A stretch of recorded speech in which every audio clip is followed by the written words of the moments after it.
In an earlier clip, we talked about differencing disks, and one of the benefits to using a differencing disk would be in the case of where maybe you were running Windows updates or you wanted to make a change to the system and it had a risk of causing a problem. And you could do that with a differencing disk, and if something did go wrong, well, then you could go back to the parent disk and get rid of that differencing disk.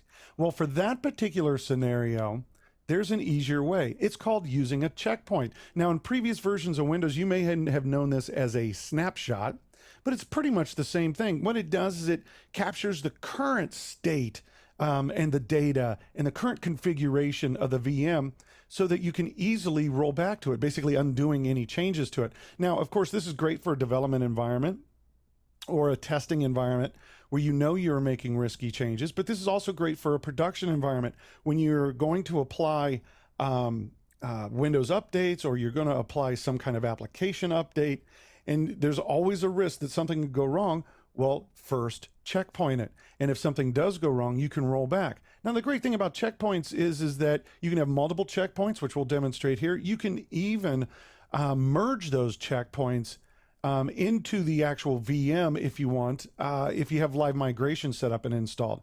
But let's take a look at checkpoints. You'll notice on my screen right now I've got server 1, which is off. Now, one of the things you have to be kind of careful of, if you joined me in the last clip, we were working with pass-through disks.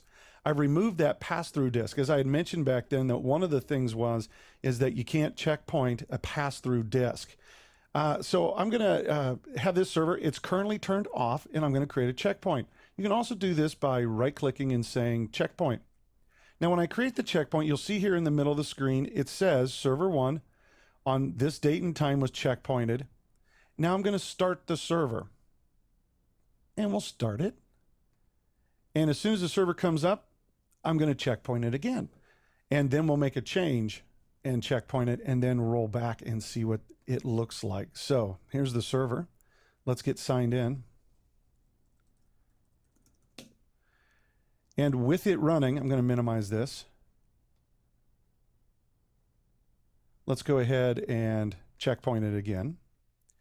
You see, it'll say creating the checkpoint. Now you can see I've got 2 different checkpoints at 2 different times. And now let's go in and make a change to the server. Let's new, and let's create a new folder right on the desktop. It says new folder. And new text document.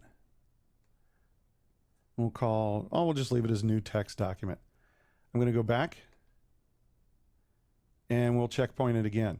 Now let's assume for a second that the change that I just made was a change that caused a problem with the system.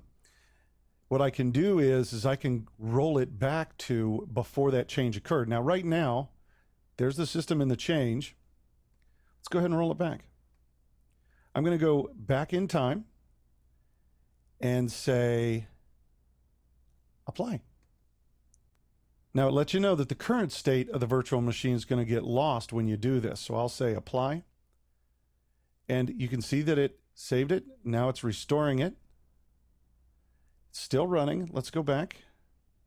And those changes are now gone. What a great way to protect yourself against things that you know are a risky situation, and you can checkpoint. Now, a couple of things to keep in mind. You don't want to use a checkpoint in replacement of a backup system, and for some reason, some people start to think that checkpoints are good for backups. They're not. You still need a good backup system. Checkpoints are best when used, well, just like this scenario.